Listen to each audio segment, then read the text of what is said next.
हा लेव्हल 2 चा उपक्रम आहे, ज्यामध्ये आपण अध्याय 7वा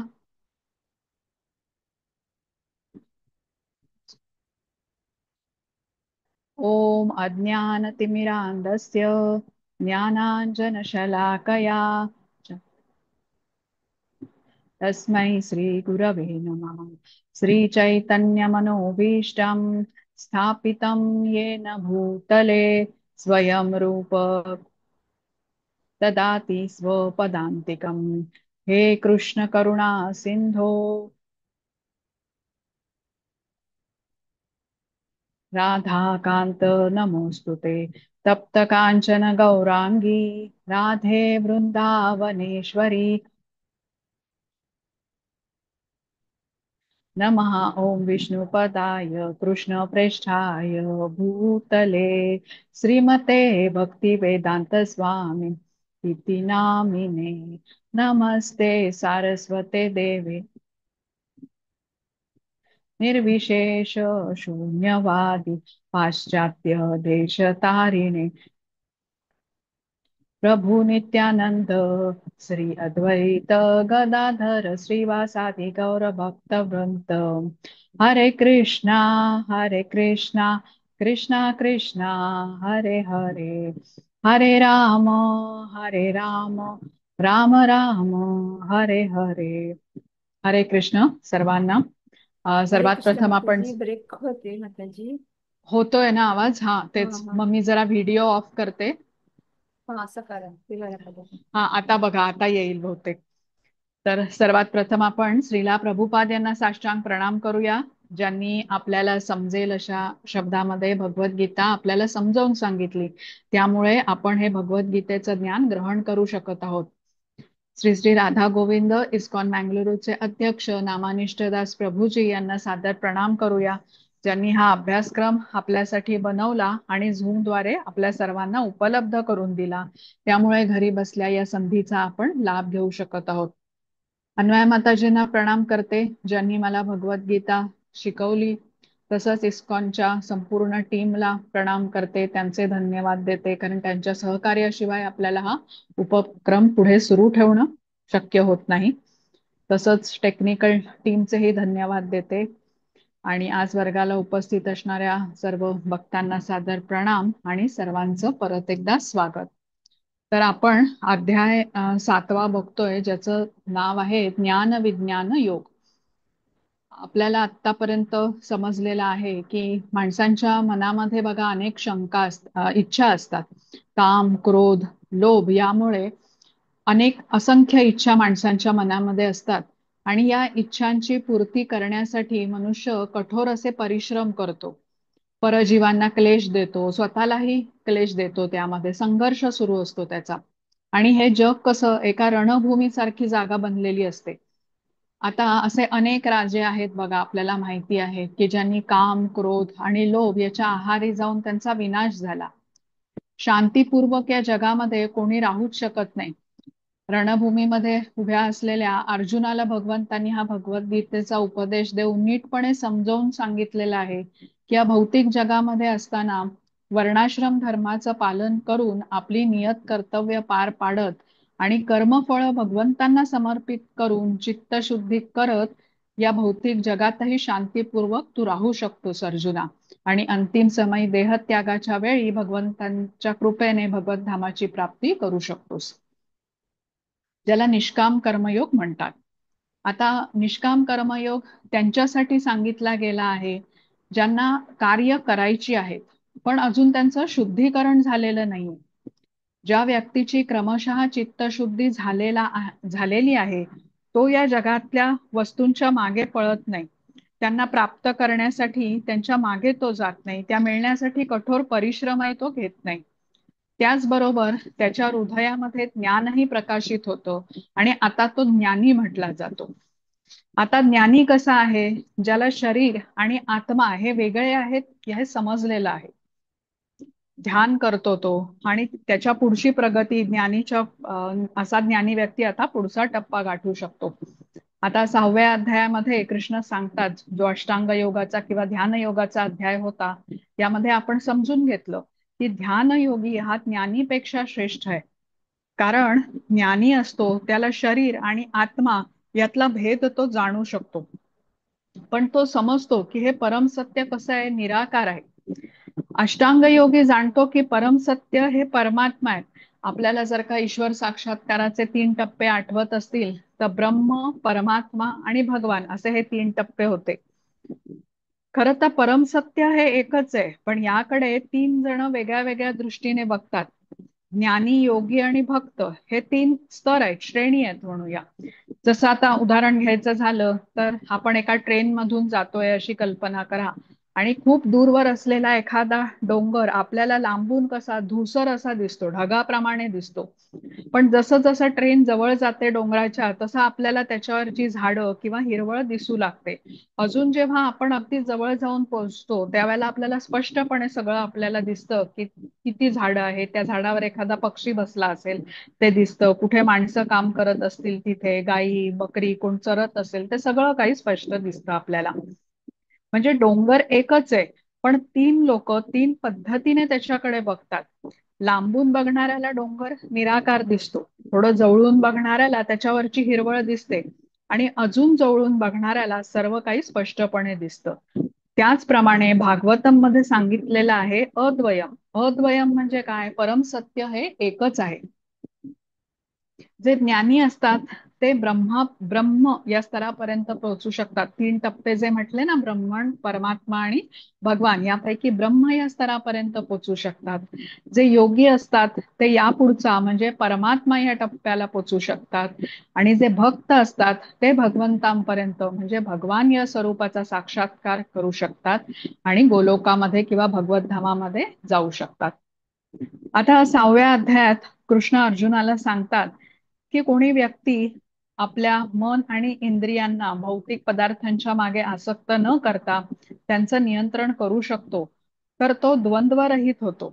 द्वंद्वरहित म्हणजे शीत उष्ण, सुख दुःख, हानी लाभ यापासून तो अलिप्त होऊ शकतो. सोनं असेल किंवा दगड माती या सर्वांकडे तो समदृष्टीने बघतो. कोणी मित्र कोणी शत्रू असं बघत नाही, तर तो अजात शत्रू असतो.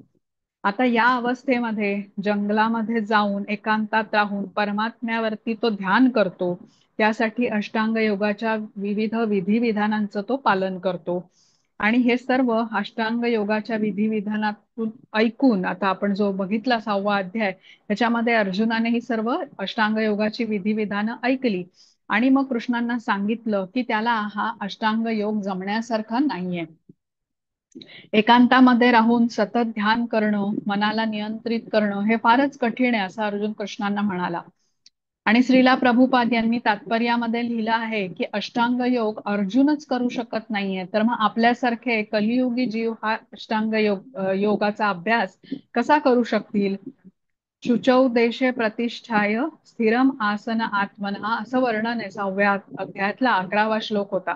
त्याच्यामध्ये हा अष्टांग योगाचा विधी सांगितलाय आपल्याला की एकांत स्थळी जावं लागतं, असं आसन शोधावं लागतं की जे वरती असेल, मृगचर्म त्याच्यावरती ठेवावं लागतं, त्यावरती बसायचं असतं, पाठीचा कणा ताठ ठेवून डोळे अर्धवून मिलीट ठेवून असा तो पूर्ण विधी आपल्याला सांगितलेला आहे.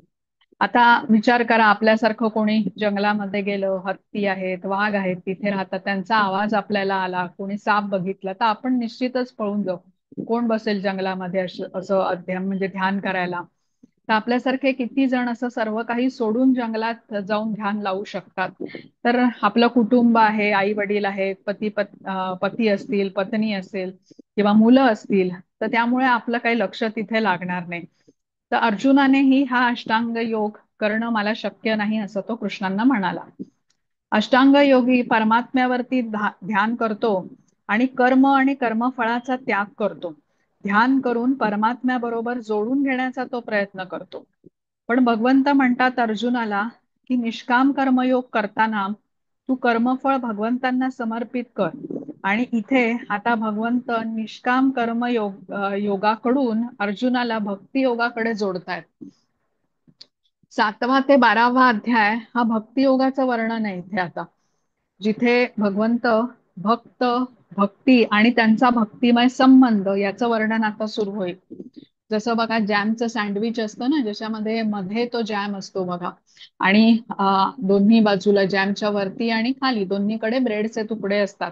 तर गोडवा कुठे असतो? मध्ये असतो, त्या जॅम मध्ये असतो. तसेच हे भक्तियोगाचे अध्याय आहेत, जे आपले 7 ते 12 अध्यायापर्यंत आहेत, जे खूप मधुरता देणारे आहेत, आनंद देणारे आहेत. तर 6व्या अध्यायातच कृष्ण अर्जुनाला म्हणाले आहेत की तुला मनाला जर का नियंत्रणात ठेवायचं असेल, तर तुला अभ्यास आणि अनासक्तीने ते तू करू शकतोस. भक्तीसाठी जे काही अनुकूल असेल त्याचा स्वीकार कर, आणि जे प्रतिकूल असेल त्याचा त्याग कर. अभ्यास म्हणजे नवविधा भक्तीमध्ये श्रवणम, कीर्तनम, स्मरणम आदी. आणि अशा प्रकारे भक्तीमध्ये कार्य करत तू आहेस तिथे राहूनच आपली कर्तव्य पार पाडू शकतोस. कर्मफळांना भगवंतांना समर्पित कर, आणि असं केल्याने तू मनाला नियंत्रणामध्ये आणू शकशील. आता अर्जुनाने विचारलं की जर मनावरती नियंत्रण मी करू शकलो नाही, तर आध्यात्मिक जीवनातही मी यशस्वी होणार नाही, आणि भौतिक जीवन तर मी पहिलंच सोडलेलं असेल, कारण अध्यात्मात प्रवेश करून भगवंतांची प्राप्ती करायची आहे म्हणून. मग ना अध्यात्म ना भौतिक अशी परिस्थिती होईल. तर तेव्हा कृष्ण म्हणाले होते की जो व्यक्ती ह्या आध्यात्मिक मार्गावरती जोडलेला आहे, मग तो कर्मयोगी असेल, ज्ञानयोगी असेल, ध्यानयोगी असेल किंवा भक्तियोगी असेल, परम सत्याचा शोध आपल्या क्षमतेनुसार घेत असेल, तर त्याचे प्रयत्न शाश्वत असतात. आता कोणी 10% किंवा 20% जरी अध्यात्मामध्ये प्रगती केली आणि मग सोडून दिलं, आणि भौतिक कार्यामध्ये तो व्यस्त झाला, किंवा त्याला काही अडचणी आल्या, दुर्घटना झाली किंवा त्याचा मृत्यू झाला, अशा परिस्थितीमुळे भक्ती सुरू केली पण अपूर्ण राहिली, ती पुढे चालू ठेवू शकला नाही, काही प्रलोभनामध्ये पण अडकला, म्हणजे पतन झालं, जसं विश्वामित्रांचं उदाहरण आहे.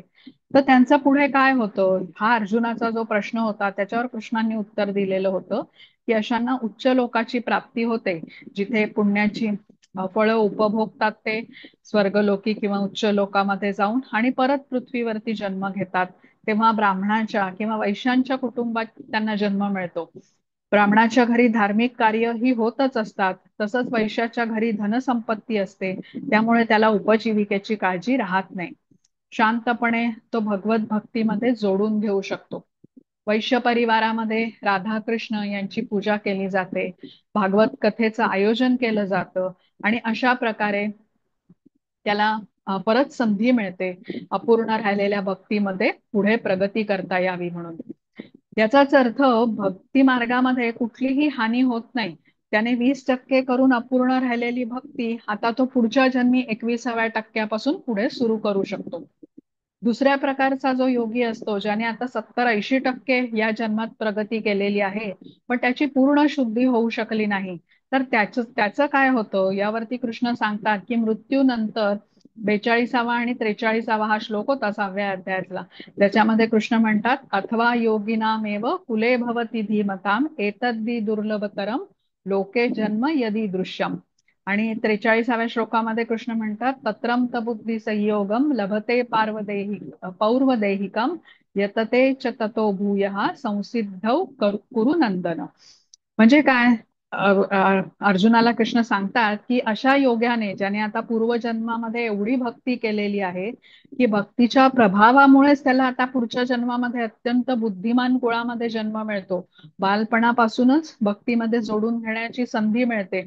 आणि आपण इथे उदाहरण बघितलं होतं श्रीला प्रभुपाद आणि त्यांचे गुरु भक्ती सिद्धांत सरस्वती यांचं, ज्यांना बालपणापासूनच प्रशिक्षण मिळालं, बालपणापासूनच कृष्णांबरोबर ते जोडलेले होते.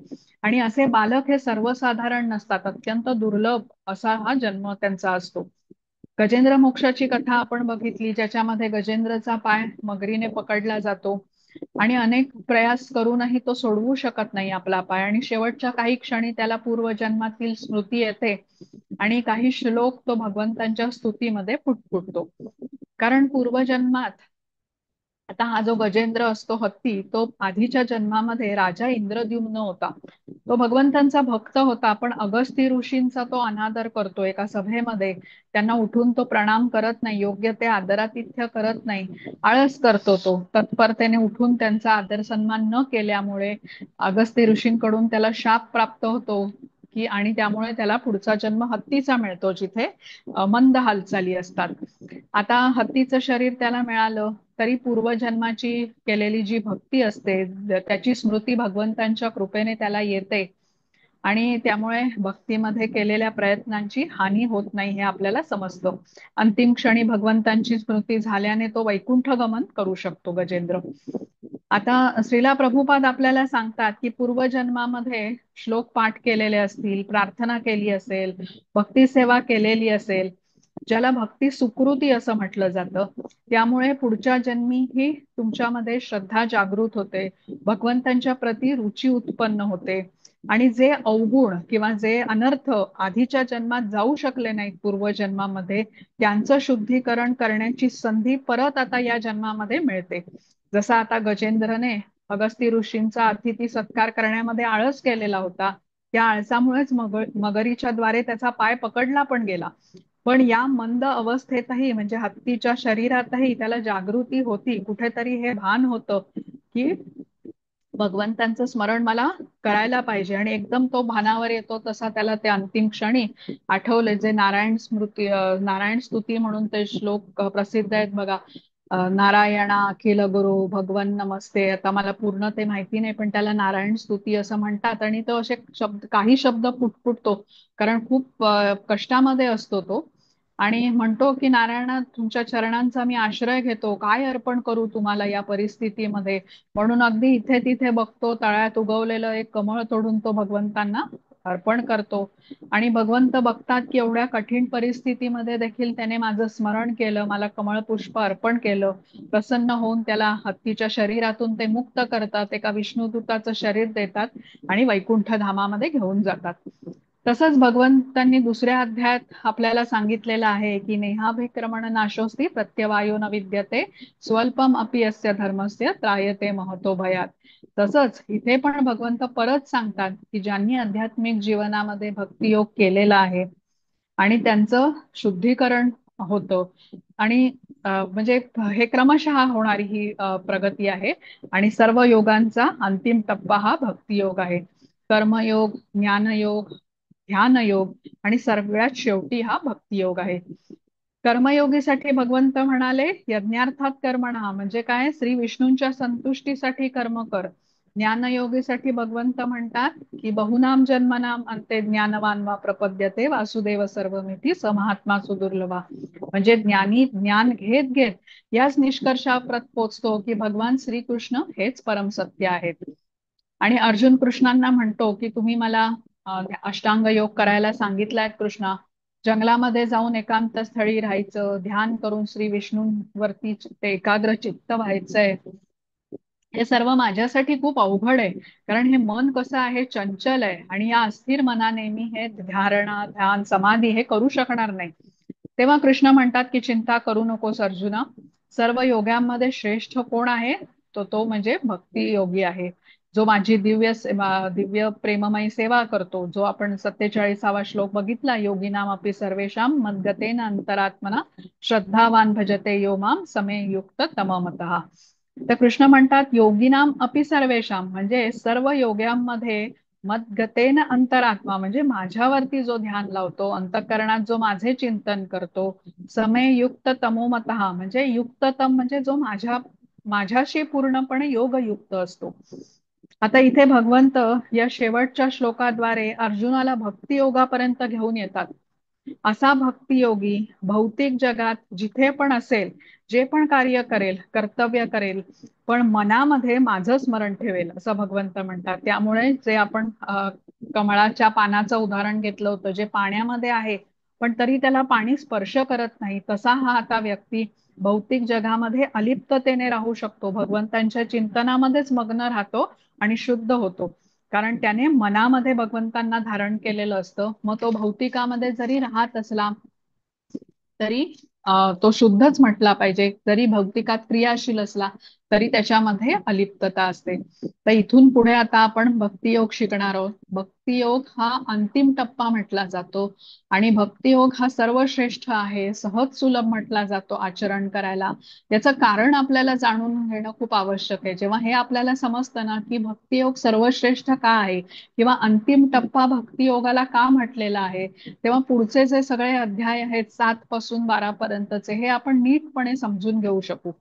तर थोडस आता मागे जाऊन तुम्हाला मी सांगते. म्हणजे तिसऱ्या अध्यायापासून बघा आपण कर्मयोग शिकायला सुरुवात केला होता, तिथपासून थोडस आपण मागे जाऊया. म्हणजे हे पुढचे सगळे अध्याय आहेत ना ते आपल्याला समजायला सोपे पडतील. आता सकाम कर्मी, सकाम कर्मी कोण होता?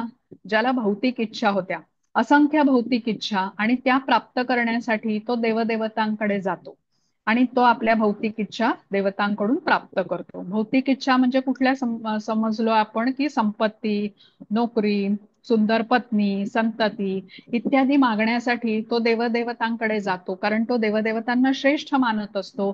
त्यांच्याकडे जाऊन आपल्या मागण्या मागतो आणि व्रत वैकल्य, पूजा इत्यादी करून आता देवतांना प्रसन्न करतो आणि हव्या त्या मागण्या प्राप्त करतो. हा झाला सकाम कर्मी.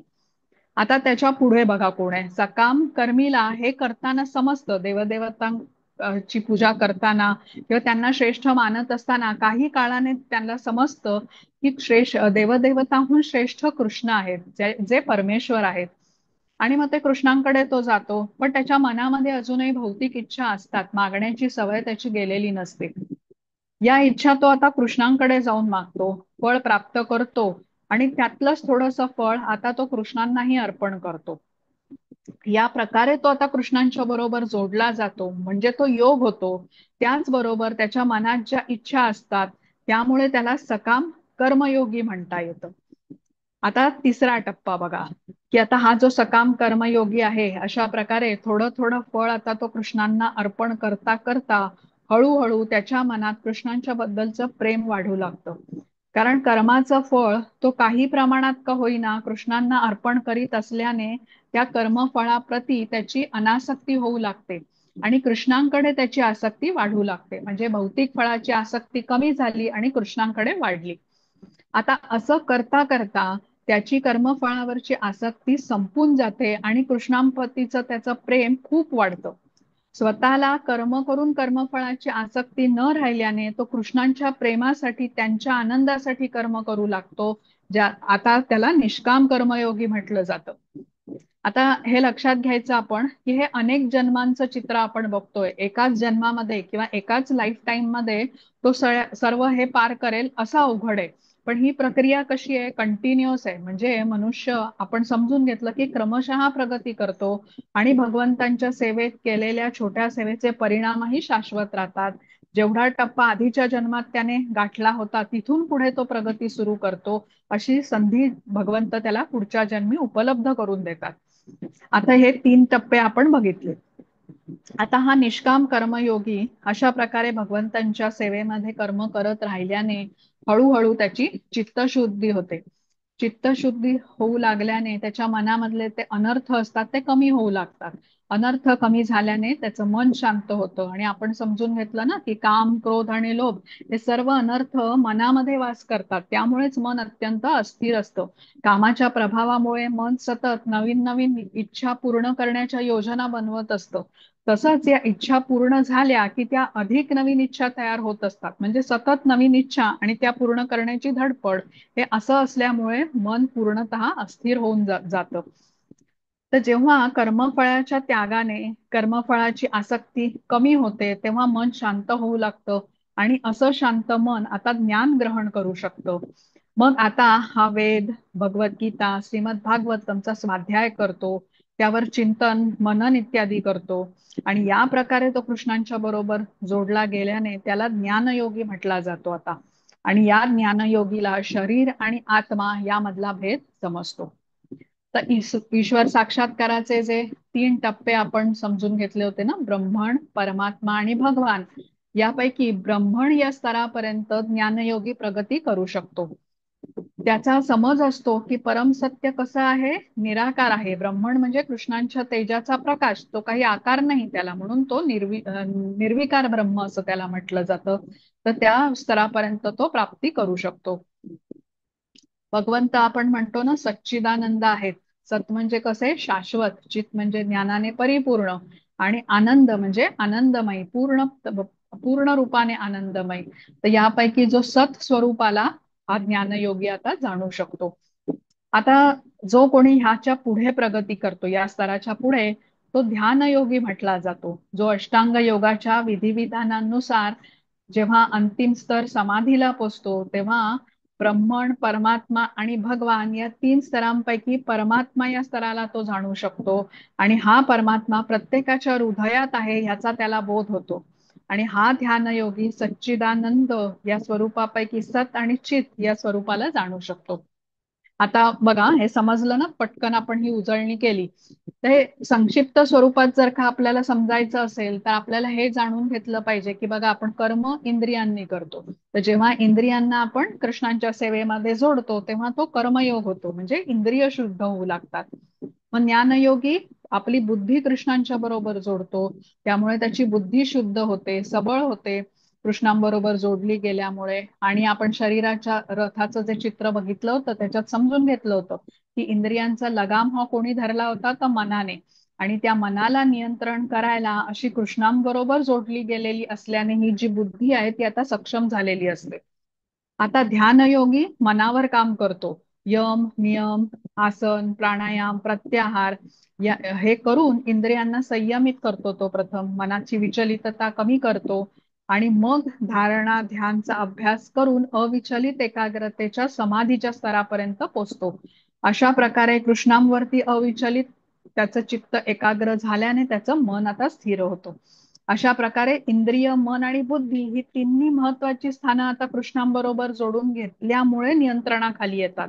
महत्वाची स्थानं का म्हणतो आपण, कारण या तिन्ही स्थानामध्येच आध्यात्मिक प्रगतीमध्ये सर्वाधिक बाधा मानला जाणारा काम वास करतो. म्हणजे अशा प्रकारे इंद्रिय, मन आणि बुद्धी यांना नियंत्रणात आणण्यासाठी कर्मयोग, ज्ञानयोग आणि ध्यानयोग हे टप्प्याटप्प्याने केलं गेलंय. हे कर्मयोग, ज्ञानयोग आणि ध्यानयोग यामधली प्रगती ही अनेक जन्मामध्ये होणारी क्रमशः प्रगती आहे. एकाच जन्मामध्ये कर्मयोग, ज्ञानयोग, ध्यानयोग केला असं होणं अवघड आहे. तर म्हणजे इथपर्यंत आपण समजून घेतलं की इंद्रिय, बुद्धी आणि मन ही कृष्णांच्या बरोबर जोडली गेल्याने शुद्ध झाली. पण आता या तिन्ही पेक्षाही श्रेष्ठ कोण आहे, तर आत्मा आहे. या आत्म्याला जेव्हा आपण कृष्णांच्या बरोबर जोडतो, तेव्हा भक्तियोग होतो. आणि असा भक्तियोगाला ब्रह्मण, परमात्मा आणि भगवान या टप्प्यांपैकी भगवान या सर्वोच्च स्तराचा साक्षात्कार होऊ शकतो. म्हणजे सच्चित आनंद असलेल्या भगवान स्वरूपाचा साक्षात्कार होणे म्हणजे परमसत्याचा पूर्ण साक्षात्कार म्हटला गेला आहे. तर आता आपण समजून घेतलं की हे कर्मयोग, ज्ञानयोग आणि ध्यानयोग हे टप्पे कसे क्रमशः गाठले जातात. तर हा अनेक जन्माचा अभ्यास आहे आणि यामध्ये अर्थात पतनाची शक्यता पण आहेच. त्यामुळे किती जन्म लागतील हे आपल्याला सांगता येत नाही. म्हणजे एखाद्या आता उंच बिल्डिंगच्या आपण सर्वात वरच्या मजल्यावरती आपल्याला पोचायचंय, तर जिन्याचा वापर करावा तशी ही गोष्ट झाली. थांबत थांबत आपल्याला वरती जावं लागेल. पण हा जो भक्ती योग आहे ना, तो बिल्डिंगच्या वरच्या मजल्यावर पोहोचण्यासाठी लिफ्टचा वापर करावा तसा आहे. बघा, कर्मयोगी आपली इंद्रिय शुद्ध करतो, त्यामुळे मन शांत होतं. त्यामुळे ज्ञान घेऊन तो ज्ञानयोगी झाला. ज्ञानयोगी ब्रह्मण स्वरूपापर्यंत पोचतो. पुढे प्रगती केली तर ध्यानयोगाने परमात्मा स्वरूपापर्यंत पोचू शकतो. पण अजूनही भगवान स्वरूपाचा म्हणजे परमसत्याचा पूर्ण साक्षात्कार, सच्चिदानंद स्वरूपाचा साक्षात्कार करण्यासाठी त्याला भक्तियोगच करावा लागतो.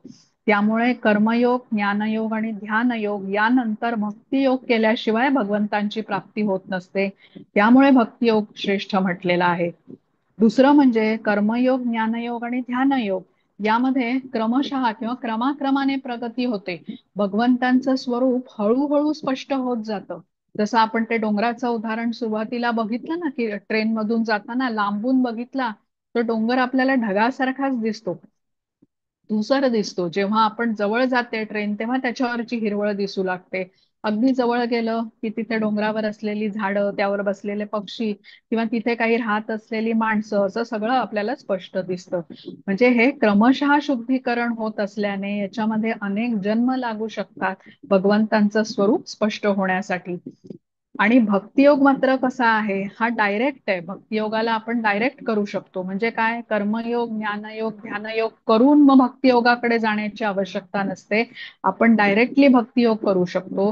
इथे जो साधक आहे तो प्रथमच कृष्णांना सर्वश्रेष्ठ साक्षात पुरुषोत्तम भगवान आहेत, माझे स्वामी आहेत, या गोष्टीचा स्वीकार करतो. मी त्यांचा अंश आहे, ते माझे मी त्यांचा सेवक आहे, हे मान्य करून आपली इंद्रिय, बुद्धी आणि मन आणि अर्थातच आत्मा त्यांच्या सेवेमध्ये नियोजित करतो.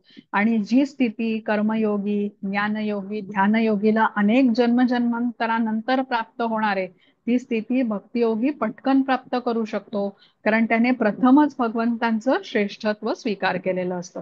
तर हे आता समजणं खूप महत्वाचं आहे की भक्तियोगाला का श्रेष्ठ म्हटलेलं आहे. आता जे आपण 6व्या अध्यायामध्ये बघा शिकलो, त्याच्यावरती शेवटचं आता थोडस समजून घेऊया आणि मग आपण आजच्या अध्यायाकडे वळूया. तर पहिले जे 6 अध्याय कर्मावरती आधारित आहेत, कर्म करण्यावरती भगवंतांनी सांगितलं, भर दिलेला आहे त्या पहिल्या 6 अध्यायामध्ये वर्णाश्रमानुसार कर्म करण्यावरती आणि त्याची फळं भगवंतांना अर्पण समर्पित करण्यावरती भर दिला आहे. ज्ञानयोगामध्ये वेद इत्यादीचा अभ्यास केला जातो. मी शरीर नसून मी आत्मा आहे, हा विचार दृढ केला जातो. आणि ज्ञान घेऊन त्याला समजतं, ज्ञानयोग करून त्याला समजतं की भगवंत निराकार ब्रह्म आहेत. पण अष्टांग योगी मात्र समजतो की या निराकार ब्रह्माचा स्रोत कोण आहे, तर परमात्मा आहे. आणि या परमात्म्यावरती तो ध्यान लावतो. भक्तियोगी भगवंतांचं स्मरणही करतो, काया वाचा मनसा सर्व गोष्टी भगवंतांच्या सेवेमध्ये लावतो. तर या 7व्या अध्यायामध्ये भगवंत त्यांच्याबद्दलचं दिव्य ज्ञान देणार आहेत. आता ज्ञान का हवं, कारण जोपर्यंत आपण भगवंतांच्या बद्दलचं आपल्याला ज्ञान नसेल तर त्यांच्यावरती आपल्याला दृढ श्रद्धा कशी होणार. आता भारतामध्ये तर अनेक लोक कृष्णांच्या बद्दल जाणतात, ऐकलेलं असतं, पण नेमकं काय जाणतात किंवा कितीतरी गैरसमज पण असतात कृष्णांच्या बद्दल. त्यामुळे 7व्या ते 12व्या अध्यायापर्यंत कृष्ण आपल्याला हे दिव्य ज्ञान प्रदान करतात, जे जाणून, जे समजून घेऊन आपल्याला कृष्णांच्या बद्दल आदर, त्यांच्याबद्दल प्रेम आणि श्रद्धा हे जागृत पण होईल आणि दृढ होईल. तर यासाठी कृष्ण अर्जुनाला श्रवण करायला सांगतात. तसंच भगवंत कसे सर्वव्यापी आहेत, चराचरात कसे ते व्याप्त आहेत, याबद्दलही या आजच्या 7व्या अध्यायामध्ये माहिती सांगतात कृष्ण. आणि त्यानंतर काही जण भगवंतांना मानतात, काही जण भगवंतांचा स्वीकार करीत नाहीत. तर या सर्वांच्या बद्दलही वर्णन या अध्यायामध्ये आलेलं आहे. काही लोक शरणागती घेतात, पण काहींना अल्पज्ञान असल्याने भगवंतांची शरणागती न घेता ते देवदेवतांची शरणागती घेतात. असंही आपल्याला ज्ञान या अध्यायामध्ये मिळणार आहे. तर आता आपण पहिल्या श्लोकापासून सुरुवात करूया.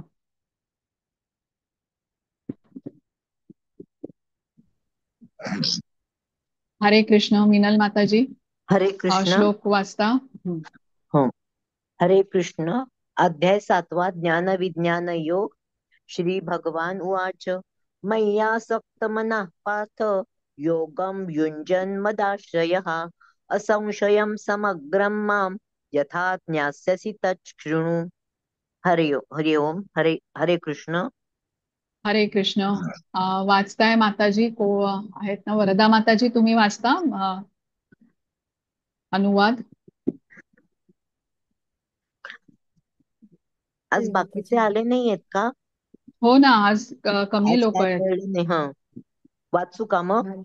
हरे कृष्ण. आहेत वरदा श्री माताजी हा, आहेत. ठीक वाचतायत आहे. वरदा माताजी, वाचताय. हा हा, आहे, वाचा. ठीक आहे. श्री भगवान म्हणाले, हे पार्थ, माझ्या भावनेने पूर्णपणे युक्त होऊन योगाभ्यासाद्वारे माझ्यावर मन आसक्त करून तू मला पूर्णपणे निस्संदेह कसा जाणू शकतील ते आता एक. हरे हा, कृष्ण माताजी. हरे कृष्ण. आता बघा 6व्या अध्यायातला जो शेवटचा श्लोक होता, 47वा, योगिनामपि सर्वेषां, ज्याच्यामध्ये कृष्ण म्हणतात की सर्व योग्यांमध्ये जो योगी माझे चिंतन करतो आणि माझ्या दिव्य प्रेममयी सेवा करतो माझी, तो सर्वश्रेष्ठ योगी होय. कृष्ण असंही म्हणतात की या योगीने श्रद्धापूर्वक माझी भक्ती करायला हवी. पण श्रद्धा कशी येते? ज्ञानामुळे येते. ज्ञान न घेता कृष्ण सर्वश्रेष्ठ आहेत हे जाणू शकत नाही. त्यासाठी इथे आता कृष्ण स्वतःबद्दलचं दिव्य ज्ञान देणार आहेत की तेच परम सत्य आहेत, पूर्ण पुरुषोत्तम भगवान आहेत, ज्याद्वारे भक्तांना या मार्गावरती प्रोत्साहन मिळेल भक्ती त्यांची सुदृढ होण्याकरता. तर शास्त्रामध्ये सांगितल्याप्रमाणे कृष्णांच्या ठाई मनाची एकाग्रता ही नवविधा भक्तीच्या द्वारेच करणं शक्य होऊ शकतं. नवविधा भक्तीमध्ये श्रवणम हा सगळ्यात पहिली येणारा आणि महत्वपूर्ण विधी आहे. म्हणून इथे कृष्ण अर्जुनाला तत् शृणु म्हणजे माझ्याकडून ऐक असं सांगतात. तर भगवंत म्हणतात की मयासक्त हा पहिला शब्द आहे बघा, मयासक्त मनापार्थ. तर अष्टांग योगावरती अष्टांग योगामध्ये मन आणि इंद्रियांचं नियमन करण्यावरती भर दिला गेलाय. इंद्रिय उपभोगातून अनासक्त व्हा असं कृष्ण सांगतात तिथे. इंद्रियांच्या इच्छा पूर्ण करण्यामध्ये मन गुंततं तेव्हा ते इंद्रियांचा गुलाम होतो आणि ते दूषित होतं, आत्म्याला अधोगतीकडे नेतं. पण तेच मन जेव्हा आता परंपरेतून आलेल्या गुरूंची दिव्य वाणी श्रवण करून त्यानुसार वागतं तेव्हा आत्म्याला उन्नतीकडे ते नेतं. म्हणजे आत्म्याला परमगती प्राप्त होऊ शकते. त्यासाठी मनाला मित्र किंवा शत्रू म्हणजे त्याचा वापर आपण कसा करतो त्यावरून ते ठरतं. तर इथे भक्ती योगामध्ये भगवंत सांगतात की जो व्यक्ती जिच्यामध्ये भगवंतांच्या बद्दल आता आकर्षण निर्माण झालेलं आहे तर तो सहजपणे भौतिक जगातून उन्नत होऊ शकतो. आणि त्यासाठी भगवंत श्रवणाला महत्व देतात. तच्छृणु म्हणतात की माझ्याकडून ऐक, माझ्याबद्दल श्रद्धा तुझ्या मनामध्ये जागृत होईल त्यावेळेला तू हृदयाने स्वतःच्या हृदयामध्ये वास करणारा जो भगवंत आहे त्यांना तू त्यांचं भजन करू शकशील. त्याने अनर्थ जे आहेत काम, क्रोध, लोभ इत्यादी हृदयातून निघून जातील. तर आता माझा आश्रय कसा घ्यायचा, माझ्यावरती आसक्त कसं व्हायचं हे आता अर्जुना तू माझ्याकडून ऐक. असंशयम समग्रम समग्रम माम म्हणजे काय? संपूर्णपणे निसंशय होऊन. असं नाही की आता बघा लोक अनेक गोष्टी करत असतात, काही 20 गोष्टी करत असतील इकडच्या तिकडच्या, तर त्यातली 21वी एक गोष्ट म्हणून भगवंतांना त्यात जोडूया असं नाहीये. हे भगवंतांना आपण सामान्य गोष्ट म्हणजे सामान्य मानून उपयोग नाही. इतर गोष्टींच्या बरोबर त्यांची तुलना होऊ पण शकत नाही. भगवंतांच्या बरोबर जोडून घेणं म्हणजे भक्तिपूर्वक जोडून त्यांची सेवा करणं असं आहे, औपचारिक गोष्ट नाहीये. त्यासाठी श्रीला प्रभुपाद सांगतात की श्रवण करणं हे खूप पुण्य कर्म आहे. जो भक्त कृष्ण कथा श्रवण करतो, निरंतर श्रवण करण्यामध्ये तल्लीन असतो, त्याला भगवंत शुद्ध करतात आणि त्यामुळे भक्ताच्या ठिकाणी असणारं जे सुप्त ज्ञान आहे की आत्म्याचं आणि भगवंतांचा काय संबंध आहे हे सहजतेने विकसित होऊ शकतं. जोपर्यंत दिव्य ज्ञान नाहीये तोपर्यंत मनाच्या स्तरावरती तो कार्य करत असतो आणि मन कसं आहे, चंचल आहे, अस्थिर आहे. तर त्यामुळे ते एका गोष्टीवरती स्थिर राहू शकत नाही. तर भगवंतांवरती मन स्थिर करण्यासाठी सगळ्यात पहिलं हे ज्ञान आवश्यक आहे आणि ज्ञान हे श्रवणाने घेतलं जातं. आता आपण दुसरा बघूया श्लोक.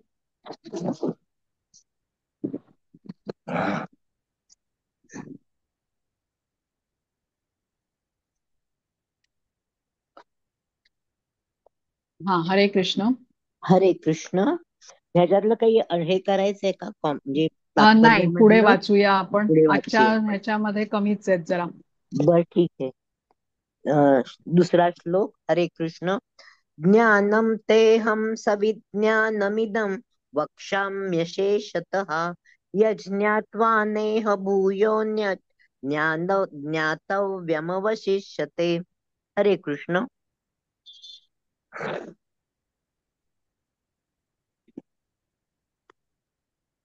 हरे हरे कृष्ण. कृष्ण. हा, वरदा माताजी, हरे कृष्ण. प्रत्यक्ष ज्ञान आणि दिव्य ज्ञान हे दोन्ही प्रकारचे ज्ञान मी तुला पूर्णपणे सांगतोय. हे जाणल्यावर तुला आणखी काही जाणवायचे शिल्लक राहणार नाही. हरे कृष्ण. हरे कृष्ण. आता कृष्ण या श्लोकामध्ये म्हणतात अर्जुनाला की मी तुला भौतिक जगाचं आणि आध्यात्मिक जगाचं असं पूर्ण ज्ञान देईन. या ज्ञानाशिवाय तुला अजून काही समजण्याची आवश्यकता राहणार नाही. आता भगवंत हे सर्व ज्ञानाचं उगम स्थान आहेत. जेव्हा प्रत्यक्ष भगवंत ज्ञान देतील तेव्हा सर्व कारणांचं कारण हे आपल्याला ज्ञात होऊ शकतं. त्यामुळे सर्व म्हणजे जाणण्यायोग्य सर्व गोष्टी आपल्याला ज्ञात होतात. तर श्रीला प्रभुपाद सांगतात की आपण या जगामध्ये आंधळ्यासारखे आहोत. आपण योग्य रीतीने ज्ञान समजू शकत नाही, पण जेव्हा परंपरेतून आलेलं ज्ञान आपण श्रवण करतो तेव्हा सुप्तावस्थेमध्ये असलेला आपला आत्मा जागृत होतो, म्हणजे कृष्ण भावनेची पुनर्जागृती होते. तेव्हाच परमानंदाची प्राप्ती होऊ शकते आपल्याला. तर 4थ्या अध्यायामध्ये आपण 4 परंपरा शिकलो होतो बघा. ब्रह्मगौडीय वैष्णव परंपरा, स्त्री परंपरा, रुद्र परंपरा आणि कुमार परंपरा. यापैकी कुठल्याही एका परंपरेतून आलेल्या अधिकृत व्यक्तीकडून या ज्ञानाचं आपल्याला श्रवण करायला हवं. असंच कोणी टीव्हीवरती प्रवचन देत आहे किंवा युट्यूब वरती बोलतो आहे तर हे ज्ञान हे योग्य असेलच असं नाही, आणि दूषित ज्ञान हे आपली श्रद्धा बळकट करू शकत नाही. उलट आपली श्रद्धा कशी आहे, कोमल आहे, कारण आपण नवसाधक आहोत. तर त्यामुळे अशा दूषित ज्ञानामुळे आपण या मार्गापासून बाहेर पडू शकतो, हा धोका असतो. त्यामुळे आपल्याला अधिकृत व्यक्तींकडून, प्रमाणित आध्यात्मिक व्यक्तीकडूनच हे ज्ञान आपण शिकून घेतलं पाहिजे. आता 3रा श्लोक बघू आपण. हा, हरे कृष्ण. हरे कृष्ण. मनुष्याणां सहस्रेषु कश्चिद् यतति सिद्धये यततामपि सिद्धानां कश्चिन्मां वेत्ति तत्त्वतः. हरे कृष्ण. हरे कृष्ण. सहस्रावधी मनुष्यापैकी एखादा सिद्धी प्राप्त करण्याचा प्रयत्न करतो आणि सिद्धी प्राप्त करण्याना त्या मनुष्यापैकी एखादा मला तत्वतः जाणतो. हरे कृष्ण. हरे कृष्ण. बघा, या जगामध्ये 84 लक्ष प्रकारचे विविध जीव आहेत. माणसं तर आहेतच, वृक्ष, पशु पक्षी, सरपटणारे किंवा जलचर प्राणी आहेत. आणि या सर्वांना त्यांच्या कुकर्मामुळे प्राण्यांच्या इत्यादी शरीरामध्ये, नीच शरीरामध्ये जन्म मिळालेला आहे. आणि या नीच शरीरामध्ये केवळ कुकर्माचं ते फळ भोगत असतात. आणि या नीच शरीरात ते कर्म करू शकत नाहीत. केवळ मनुष्य शरीरामध्ये कर्म करू शकतो आपण. मनुष्य शरीरातून जर कोणाचं पतन झालं तर त्याला मग या वृक्ष, पशु पक्षी, कृमी, कीटक अशा शरीरामध्ये जन्म मिळतो. मनुष्यांमध्येही विविध प्रकारची माणसं असतात, पण 90% हे इंद्रिय तृप्तीमध्येच रमलेले असतात. त्यांना शास्त्र इत्यादी बद्दल काहीच माहिती नसते. पण जे धर्माबद्दल जाणतात, ज्यांना जिज्ञासा असते, ते भगवंतांकडे जाऊन भौतिक इच्छा मागतात. तर जसं नास्तिक असतात बघा, नास्तिक म्हणजे अभक्त असतात, काही जण आस्तिक असतात आणि काही जण भक्त असतात. नास्तिक म्हणजे ज्यांना भगवंतांच्या बद्दल श्रद्धाच नाही, असे ते नास्तिक म्हटलेले, अभक्त ज्यांना म्हणतो. आस्तिक असतात जे भगवंतांवरती श्रद्धा ठेवतात, पण त्यांना भौतिक इच्छा प्राप्त करण्याचा किंवा भौतिक लाभ मिळण्याच्या इच्छेने ते मंदिरामध्ये जातात. पण ज्ञानयोगी कसा आहे किंवा भक्त कसा आहे हे दुर्लभ म्हटले जातात, कारण त्यांची इच्छा काय असते, या भौतिक जगातून सुटका करून ऊर्ध्व प्रगती करण्यासाठी, भगवंतांची प्राप्ती करण्यासाठी ते प्रयत्नशील असतात. आता कोणी म्हणेल की आपण या जगात आहोत आणि इथे आमचं सगळं काही उत्तम सुरू आहे, सगळं व्यवस्थित छान सुरू आहे, मग हे सोडून आता कुठे ऊर्ध्व प्रगती करायची आणि कशाला करायची. आता कृष्णांनी 2ऱ्या अध्यायामध्ये आपल्याला शरीर आणि आत्मा यातला फरक समजावताना सांगितलं होतं की एखादा पक्षी पिंजऱ्यात असावा तसा हा आत्मा शरीररूपी पिंजऱ्यामध्ये बंद आहे. आणि मनातील काम, क्रोध, लोभ या अनर्थांमुळे जीव विविध दुःख भोगत असतो.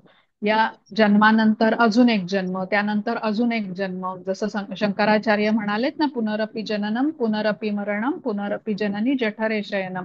म्हणजे अशा प्रकारे किती जन्म घ्यावे लागणार आणि काय आपलं होणार पुढे.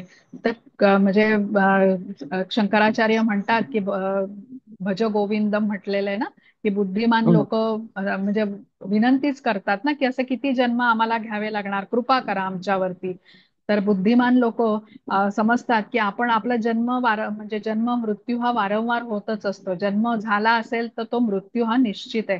तर या चक्रातून सुटका करून घेण्यासाठी हा जो ज्ञानयोगी असतो किंवा भक्त असतो हा प्रयत्नशील असतो. जसं आता ते जत्रेमध्ये बघा, जायंट व्हील आपण बघतो, तर वरती जाताना खूप बरं वाटतं लोकांना, पण ते वरून फिरून खाली येत असताना पोटामध्ये गोळा येतो, लोक ओरडतात. पण तसंच आहे, मृत्यूनंतर जेव्हा पुण्य आपण जे अर्जित केलेलं असतं त्याचा उपभोग घ्यायला आपल्या उच्च लोकामध्ये आपण जातो, तिथे आपल्याला काही वाटत नाही. ते आनंद उपभोगून जेव्हा आपण परत येणार तेव्हा आपल्याला कष्ट होतात, दुःख होतात.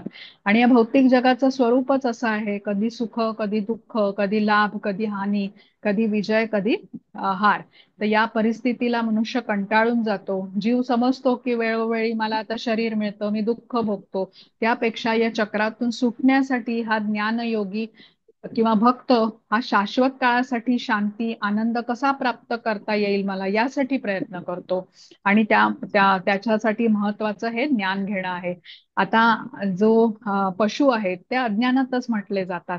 मनुष्य आणि मनुष्याचं शरीर किंवा माणसाचं शरीर जर का मिळालं असेल आणि पशुसारखं आपण अज्ञानातच जर का जन्म काढला, तर म्हणजे व्यर्थ गेला हा जन्म असंच म्हणायला पाहिजे. तर या मनुष्य शरीरातच भगवंतांशी संबंध जोडण्याचा प्रयत्न आपण करू शकतो. भक्तीमध्ये सुकृती एकत्रित करू शकतो. कारण मृत्यूनंतर बघा आपल्या बरोबर तीनच गोष्टी येणार आहेत. एक तर पुण्य जे आपण अर्जित केलेलं असेल ते, दुसरं म्हणजे भक्तीमधली सुकृती, आणि तिसरं म्हणजे पाप. आता पुण्य पण संपेल जेव्हा आपण स्वर्गामध्ये जाऊन उपभोग घेऊ, परत आपला जन्म इथे होईल. पाप संपेल जेवायला नरकात जाऊन यातना भोगून. म्हणजे राहिलं काय? भक्ती सुकृती, जी एकमेव संपत्ती आहे, जी कधी क्षीण होणार नाही, तिचा नाश होणार नाही.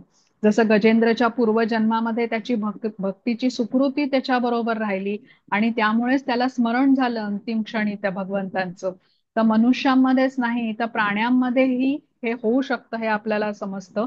एकदा बघा एका बातमीमध्ये सांगत होते की एक कुत्रा मंदिराच्या आसपास राहतो, पहाटेची मंगल आरतीला तो तिथे हजर असतो, भक्त त्याला प्रसाद इत्यादी पण देतात. आणि काही भक्त एकदा पायी यात्रेला निघाले होते, तेव्हा हा कुत्राही त्यांच्या बरोबर निघाला.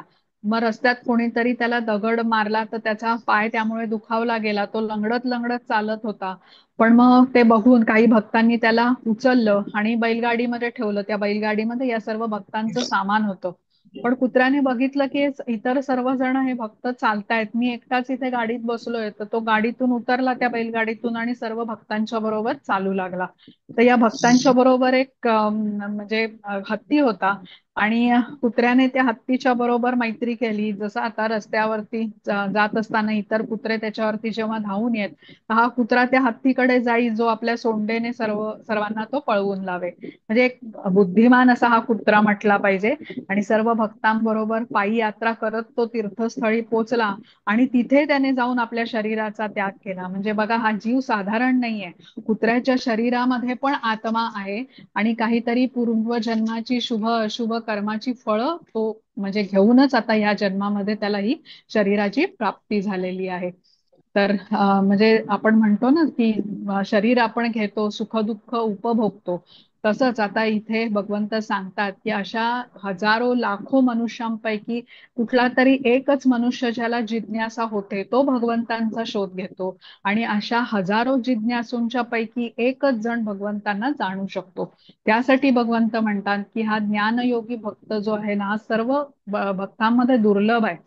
अनेक लोक आता या मार्गावरती येतात, त्यातले काहीच गंभीरतेने वाटचाल करतात आणि त्यापैकी काहींनाच सिद्धी प्राप्त होते की मी शरीर नसून मी आत्मा आहे. आणि अशी सिद्धी प्राप्त झालेल्यांपैकी एखादाच भगवंतांना तत्वतः जाणू शकतो. म्हणजे हा मार्ग सोपा नाहीये, आपल्याला चिकाटीने प्रयत्न करावे लागतात, दृढ निग्रह ठेवावा लागतो आणि उत्साहही ठेवावा लागतो. जसं आपण शाळेमध्ये बघतो बघा, बालवर्गाला प्रवेश घेणाऱ्यांची संख्या खूप असते. पण जसे जसे पुढच्या वर्गात जाता जाता ही संख्या कमी होते, पीएचडी पर्यंत तर अगदी कमी लोक पोचतात.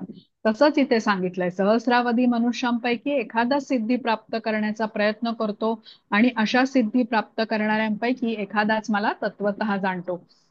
कोणी आता राजकारणी नेत्याची सभा वगैरे असेल ना, तर हजारोंच्या संख्येने लोक येतात. अगदी सभेला गर्दी होते, मंडप भरून जातो. पण जसा आता हा आपला उपक्रम आहे जिथे आपण भगवद्गीता समजून घेतो किंवा तत्सम आध्यात्मिक ज्ञान घेण्यासाठी किती अल्पसंख्येने लोक येतात. कारण राजकारण समजून घेण्याच्या बुद्धीने आपण भगवत ज्ञान समजून घेऊ शकत नाही. भगवत ज्ञान समजून घ्यायला बुद्धी सूक्ष्म असावी लागते. राजकारणी नेत्यांच्या किती सभा आपण ऐकल्या तरी काही लाभ मिळत नाही आपल्याला. तर आपल्याला ठरवायचं असतं की आपल्याला आत्मज्ञान घ्यायचं आहे का सामान्य ज्ञान घ्यायचं आहे जे राजकारणी देतात ते. तर राजकारण्यांच्या सभेमध्ये नवीन काही ज्ञान आपल्याला कधीच मिळत नाही बघा. जसं आता मार्केटमध्ये कपड्याची दुकानं असतात, आपण कधी गेलो तर आपल्याला भारीचे कपडेही तिथे मिळतात आणि रोज घालायचे कपडे पण मिळतात. आपण ठरवतो आपल्याला काय घ्यायचंय ते. तसंच हा भक्तीचा मार्ग हा आपण निवडतो, त्यावरती दृढ निश्चयाने चालतो, तेव्हा पुढे मग अनेकानेक जन्मानंतर हे ज्ञान प्राप्त होतं. असा व्यक्ती सुदुर्लभ म्हटला आहे. भक्ती मार्गामध्ये येतात अनेक लोक, पण थोडेच त्यातले गंभीरतेने वाटचाल करून मग ही सिद्धी प्राप्त करू शकतात की मी शरीर नसून मी आत्मा आहे. आणि ही सिद्धी प्राप्त झालेल्यांपैकी एखादाच कृष्ण म्हणतात मला तत्वतः जाणू शकतो. बहुतांश माणसं ही आहार, निद्रा, भय, मैथून यामध्येच अडकलेली असतात. जणू पशुवत जीवनच ते जगत असतात. बहुतांश माणसं ही अशा प्रकारामध्ये असतात, पण यातला एखादाच त्याच्या मनामध्ये जिज्ञासा असते की मी कोण आहे, माझ्या जीवनाचा उद्देश काय आहे. आणि अशी जिज्ञासा उत्पन्न झालेल्यांपैकीच हे या मार्गावरती येतात. आणि मग एखादाच त्यातला सिद्धांतिक दृष्ट्या ज्याला समजतं की मी शरीर नसून मी आत्मा आहे, असाच एखादा मग कृष्णांना पुढे जाणू शकतो. पुढचा श्लोक बघू. हा, हरे कृष्ण. हरे कृष्ण. भूमिरापो नलो वायु खं मनो बुद्धिरेव च अहंकार इति यं मे भिन्ना प्रकृतिरष्टधा. हरे कृष्ण. हरे कृष्ण. पृथ्वी, पाणी, अग्नी, वायू, आकाश, मन, बुद्धी आणि अहंकार या 8 माझ्या भिन्न प्रकृती शक्ती आहेत. हरे कृष्ण. हरे कृष्ण. आता या दोन्ही श्लोकामध्ये भगवंत भौतिक जग आणि आध्यात्मिक जग याबद्दल सांगतात. पहिल्यांदा या श्लोकामध्ये भौतिक जगाबद्दल कृष्णांनी सांगितलेलं आहे. तर कृष्ण सांगतात पंचमहाभूत म्हणजे पृथ्वी, पाणी, अग्नी, वायू आणि आकाश यांनी आपलं स्थूल शरीर बनलेलं आहे. तसंच या स्थूल शरीराच्या आतमध्ये एक सूक्ष्म शरीर आहे जे मन, बुद्धी आणि अहंकाराने बनलेलं आहे. तर या 8 तत्वांनी मिळून भौतिक जग पूर्ण बनवलं गेलेलं आहे. महत्वाचा इथे शब्द आहे बघा, अहंकार इति यम्मे. इति यम्मे म्हणजे या सर्व माझ्या शक्ती आहेत, माझ्याच भौतिक शक्ती आहेत असं कृष्ण म्हणतात. म्हणजे जसं भगवंतांनी पृथ्वी बनवली आहे, तसंच इतर सर्व ग्रह, चंद्र, सूर्य इत्यादी सर्व ब्रह्मांड हे त्यांनीच तयार केलेलं आहे.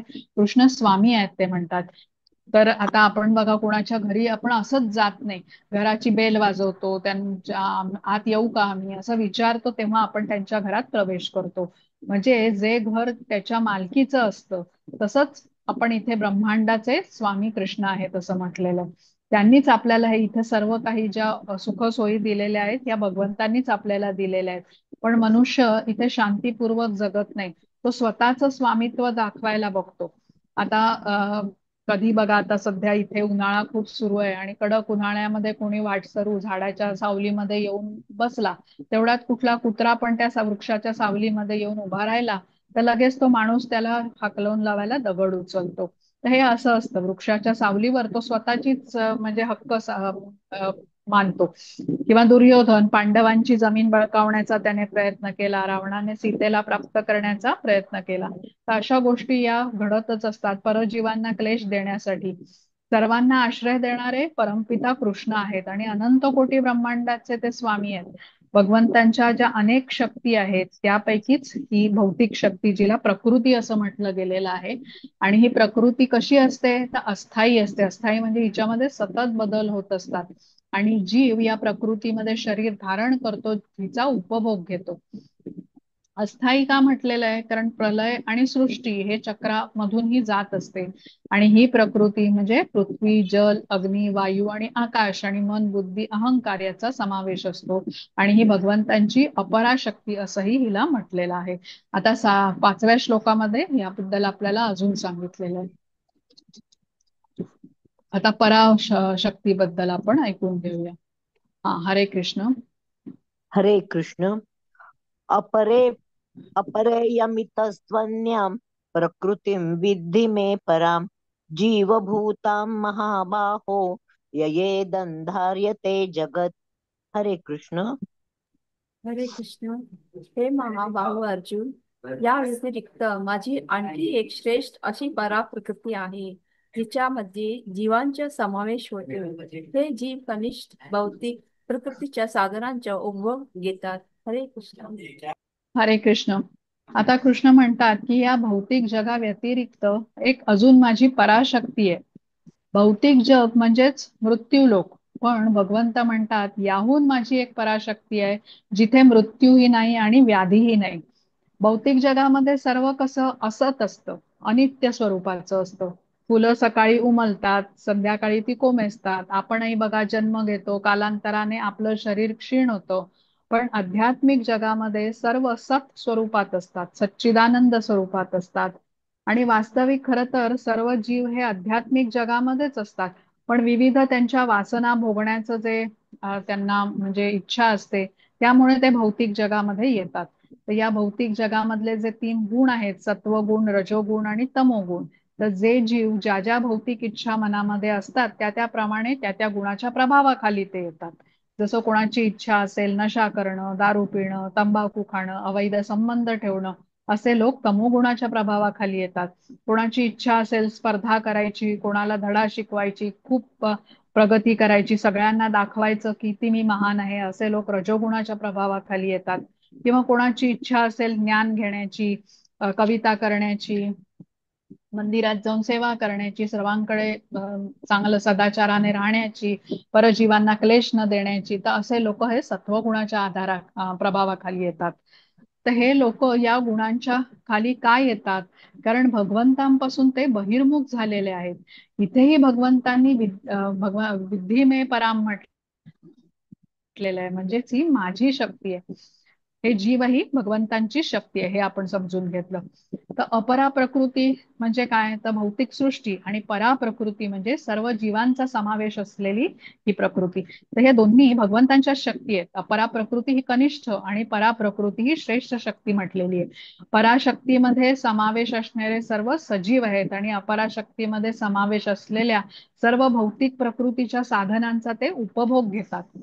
पण दोन्ही शक्तींचं नियंत्रण भगवंतांच्या द्वारे केलं जातं. म्हणजे जीवाला स्वतंत्र असं अस्तित्व नसतं.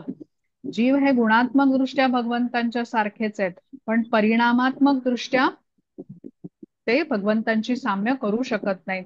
पराशक्तीमध्ये येणारे सर्व सजीव अपराशक्तीच्या म्हणजेच भौतिक प्रकृतीचा आपल्यासाठी वापर करतात. भौतिक प्रकृतीवरती स्वामित्व दाखवतात. जसं आता माणूस आहे, हा पराप्रकृतीतला आहे, मग तो किंवा घरातील वस्तू बनवताना प्रकृतीतील साधनांचा वापर करतो, जसं लाकूड, माती, पाणी इत्यादी. तसंच पक्षी आहेत, कीटक आहेत, इतरही प्राणी आहेत, ते त्यांचं घरटं बनवताना या गोष्टींचा वापर करतात. तर परा आणि अपरा या शक्तीमुळे सर्व जग कार्य करतं. जसं आपण इलेक्ट्रिसिटी आणि पंखा, जसं हे उदाहरण आहे ना, तसंच केवळ इलेक्ट्रिसिटी असेल तरी उपयोगाची नाही, केवळ पंखा असेल तरी उपयोगाचं नाही. दोन्ही जेव्हा एकत्र काम करतात तेव्हाच ते काम व्यवस्थित काम करू शकतात. तसंच पराशक्ती आणि अपराशक्तीच्या संयोगातून सर्व गोष्टींची निर्मिती होत असते.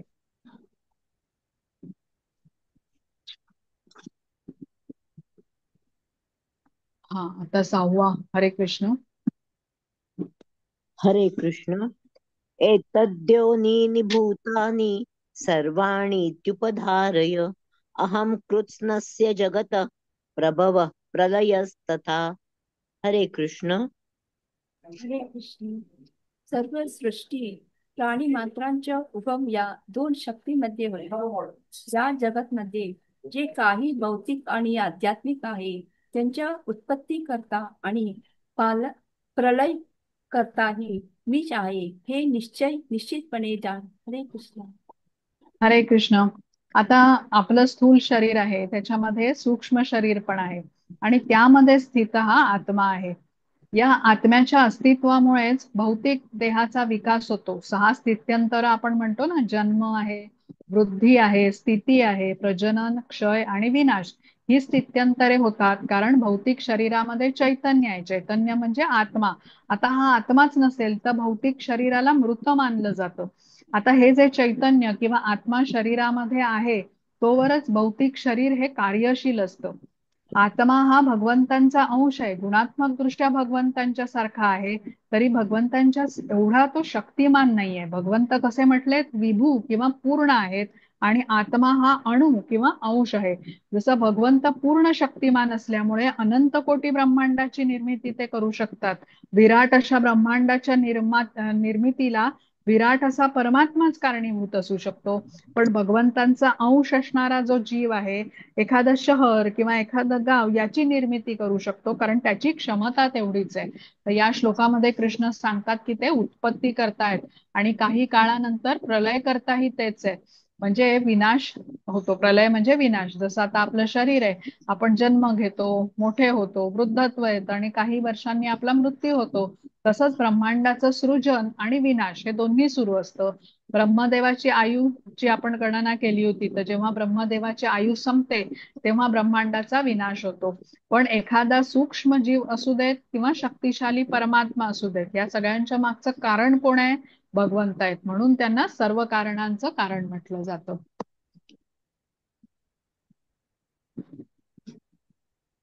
आता 7वा बघू आपण श्लोक.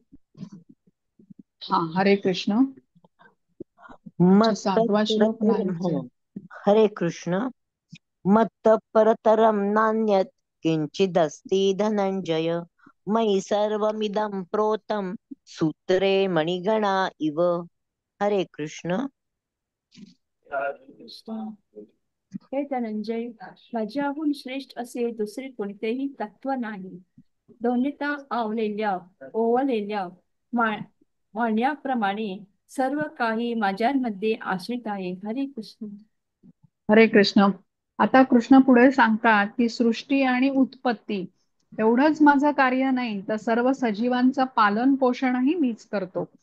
जशी कंठीमाळ असते बघा, जे वैष्णव धारण करतात, वेगवेगळ्या मण्यांनी बनलेली असते. आणि कोणी विचार करेल की हे मणी तर वेगवेगळे आहेत, मग ते एकत्र कसे दिसतात, एकत्र कसे राहतात? कारण हे मणी एका धाग्याने त्यांना एकत्रित करून ठेवलेलं आहे. तेच इथे भगवंत सांगतात की माझ्या शक्तीचा हा धागा आहे, म्हणून सर्व ग्रह एका कक्षेत तरंगत आहेत. ही शक्ती भगवंतांनी काढून घेतली तर सर्व ग्रह एकमेकांवरती आदळतील, आपली कक्षा सोडून इतरत्र कुठेही भ्रमण करतील. जसं कंठीमाळेतील दोरा काढला तर मणी कसे इतस्ततः विखरून जातील, तसंच कंठीमाळेतला दोरा आपल्याला दिसत नाही, पण या दोऱ्यामुळेच मणी एकत्र आहेत. तसंच इथे सृष्टीचं सांगितलंय की ही सृष्टीची रचना भगवंतांनी एकत्र धरून ठेवली आहे. सृष्टीचे जे वेगवेगळे भाग आहेत, सर्वांना कृष्णांनी एकत्र गुंफलेलं आहे आणि त्यामुळे सर्व काही सुरळीत सुरू आहे. जी वस्तू समोर दिसते त्यावरून जी गोष्ट दिसत नाही त्याचा अनुमान आपण करू शकतो. आता दोरा दिसत नाही म्हणून माळेमध्ये दोरा नाही असं म्हणतो का आपण? तर नाही. तर हे सर्व कृष्ण हे सर्व सृष्टीचा आधार आहेत. सगळं काही सुरळीतपणे अखंडितपणे सुरू आहे, याचं नियंत्रण करणारा कोणीतरी असेलच ना. ही योजना सर्व व्यवस्थित सुरू ठेवण्यासाठी तर हे कृष्ण आहेत. आता बघा, आपण सवयीने किती गोष्टी करतो, अगदी वर्षानुवर्ष करत आलेलो आहोत आपण त्या गोष्टी, पण कधीतरी आपल्या हातून चूक घडते याच गोष्टी करताना. पण भगवंतांची ही रचना तशी नाहीये, सुरळीत आहे आणि अखंड सुरू आहे. अत्यंत सुनियोजित अशी ही व्यवस्था आहे. वेळच्या वेळी चंद्र सूर्य हे उगवतात, मावळतात, दिवस रात्र हे तसंच ऋतुचक्र सुरू असतं, ग्रह तारे यांचे भ्रमण सुरू असतं, पशु पक्षी वृक्ष वेली मनुष्य या सर्वांचं जीवनचक्र हे सर्वच कृष्ण नियंत्रित करत आहेत. मग कोणी व्यक्ती जो भगवंतांना जाणू इच्छितो त्याला मानलं पाहिजे की सर्व काही हे त्यांच्यापासून निर्माण झालेलं आहे. आपण इथे प्रश्नच करू शकत नाही की भगवंत कुठून आले, कारण ते स्वतंत्र आहेत, कोणाही द्वारा ते नियंत्रित नाहीयेत. म्हणूनच ब्रह्मसंहितेमध्ये म्हटलेलं आहे, ईश्वर हा परमहा कृष्ण सच्चिदानंद विग्रह अनादिरादिर गोविंद सर्व कारण कारणम. तर भगवंत हे आदी आहेत, परम सत्य आहेत, त्यांच्याहून श्रेष्ठ असं दुसरं काहीच नाही.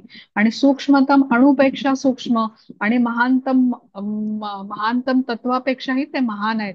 जसं आता वृक्षाची बघा पाळमुळं कशी सर्वत्र पसरलेली असतात, तसंच भगवंत आपल्या विविध शक्तींनी सर्व व्याप्त आहेत. आता आपण केवळ इथे ना बघतो आहोत, सूर्योदय होताना बघतो, सूर्यास्त होताना बघतो, पाऊस पडताना बघतो, धान्य उगवताना बघतो. म्हणजे खरंच आपण बघतोय, पूर्णपणे या सृष्टीवरती आपण अवलंबून आहोत.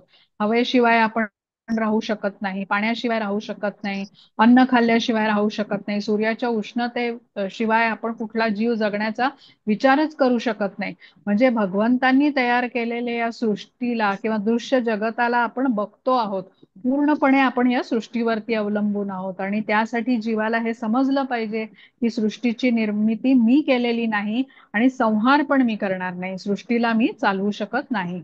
तर जेव्हा भगवंत या सृष्टीची निर्मिती करतात तेव्हाच आपल्याला ते विस्तारित करतात. म्हणजे महाविष्णूचा विस्तार जेव्हा होतो त्यावेळेला मग ही सृष्टीची रचना होते. भगवंत स्वतःला अनेक रूपांमध्ये विस्तारित करू शकतात, ज्यांना स्वांश म्हटलेलं आहे. जसं महाविष्णू, गर्भोदकशाही विष्णू, क्षीरोदकशाही विष्णू हे भगवंतांचे अंश आहेत म्हणून त्यांना स्वांश म्हटलेलं आहे. आणि विभिन्न अंश कोणाला म्हटलेलं आहे? जीव, कारण आपणही त्यांचे अंश असतो. जे स्वांश आहेत ते स्वामी आहेत, श्रेष्ठ आहेत, आणि विभिन्न अंश जे आहेत ते सेवक आहेत. जसं की आता हे दशावतार आहेत, जिथे मत्स्य अवतार आहे, कुर्म अवतार आहे, प्रभू रामचंद्रांचा अवतार आहे, सर्व स्वांश आहेत. आणि आपण सर्व जीव हे विभिन्न अंश आहोत. म्हणजे सर्व जीव आणि सर्व काही हे भगवंतांपासूनच आलेलं आहे. सर्व कारण कारण भगवंत आहेत. आता जे संशोधक असतात किंवा शास्त्रज्ञ असतात, बुद्धीने हे सर्व जाणण्याचा प्रयत्न करतात, पण ते जाणू शकत नाहीत, कारण मर्यादित क्षमता असते जाणण्याची. तसंच भगवत धाम आहे की नाही किंवा आहे तर ते कसं आहे हे आपल्याला समजू शकत नाही. पण जेव्हा भगवद्गीतेमध्ये किंवा भागवतम मध्ये भगवंत त्यांच्या शक्तीची माहिती देतात की ते कसे सृष्टीमध्ये सर्व व्याप्त आहेत, ते बघून आपल्याला विश्वास होऊ शकतो की भगवत धाम आहेत. आणि जसं आपण आता 3 गुणांबद्दल कृष्णांनी सांगितलं ना 14व्या, ते सगळ्या ते गुण आणि त्या लोकांची लक्षणं हे बघून आपण आपल्या आजूबाजूला असलेल्या लोकांना समजू शकतो की कोण सत्व गुणामध्ये आहे, कोण रजोगुणामध्ये आहे. तसंच हे आपल्याला वर्णन भगवत धामाचं ऐकून समजू शकतं. तर भगवंतांचं जे विस्तारित रूप आहे महाविष्णू ज्याला म्हटलेलं आहे, ते त्यांच्यापासून अनेक ब्रह्मांडाची निर्मिती होते. प्रत्येक ब्रह्मांडामध्ये गर्भोदकशाही विष्णू उपस्थित असतात. आणि तिसरं विस्तारित रूप म्हणजे जे क्षीरोदकशाही विष्णूंचं आहे, ते प्रत्येक सजीवाच्या हृदयामध्ये परमात्मा म्हणून स्थित असतात. तर भगवंत सृष्टीची निर्मिती कशी करतात त्याचं वर्णन भागवतम मध्ये आलेलं आहे. आणि श्रीला प्रभुपाद इथे तात्पर्यामध्ये सांगतात की आध्यात्मिक जगामध्ये सृष्टी आणि विनाश होत नाही, पण भौतिक जगामध्ये सृष्टी, पोषण आणि संहार होतो. पण ही जी प्रकृती असते ती पण भगवंतांच्या नियंत्रणाखाली कार्य करत असते. भगवंतांच्या आदेशानुसारच सर्व जीवांना वस्तूंचा पुरवठा हा प्रकृतीच्या द्वारे केला जातो. आता 8वा श्लोक बघू आपण. हरे हरे कृष्ण. कृष्ण.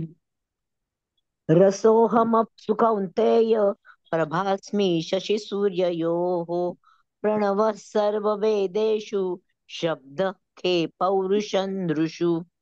हरे कृष्ण. हरे कृष्ण.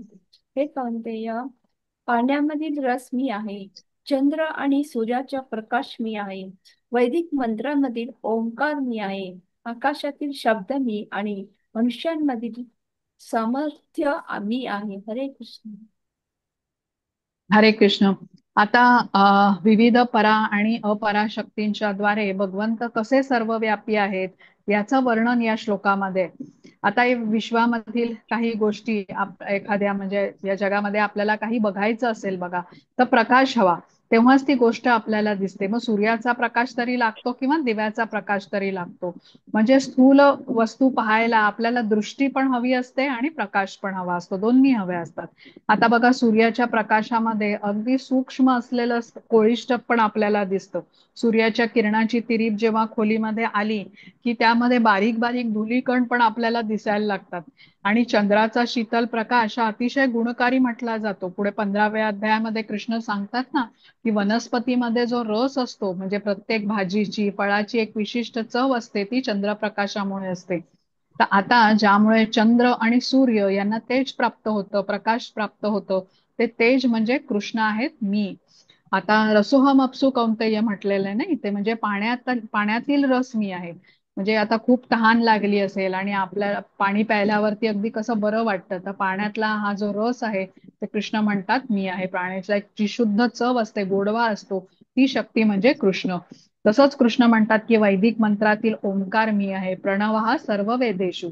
तर शब्दाचा आधारही मीच आहे, पुरुषातील सामर्थ्य मी आहे, पौरुषम दृशू म्हटलेलं आहे. तर हे ज्ञान घेतल्यावरती आपल्याला हे समजू शकतं की कृष्ण आपल्या शक्तींद्वारे कसे सर्व व्यापक आहेत. ज्यावेळी आपल्याला आता तहान लागते आणि आपण पाणी पितो तेव्हा आपल्याला कृष्णांचं स्मरण व्हायला हवं, कारण पाण्यातील रस कृष्ण आहे. चंद्र सूर्याचा प्रकाश बघून आपल्याला कृष्णांचं स्मरण व्हायला हवं, कारण चंद्र सूर्याचं तेज हे कृष्णांपासून आलेलं आहे. तर अशा प्रकारे प्रत्येक भौतिक गोष्टीमध्ये आपण कृष्णांची अनुभूती घेऊ शकतो. 9वा बघूया. हा, हरे कृष्ण. हरे कृष्ण. पुण्यो गंध पृथिव्यांच तेजश्चास्मि विभावसौ जीवनं सर्वभूतेषु तपश्चास्मि तपस्विषु. हरे कृष्ण. हरे कृष्ण. पृथ्वीच्या मूळ सुगंध मी आहे आणि अग्नीमधील उष्णता मी आहे. सर्व जीवांमधील जीवनशक्ती मी आहे आणि सर्व तपस्यांचे तप मी आहे. हरे कृष्ण. हरे कृष्ण.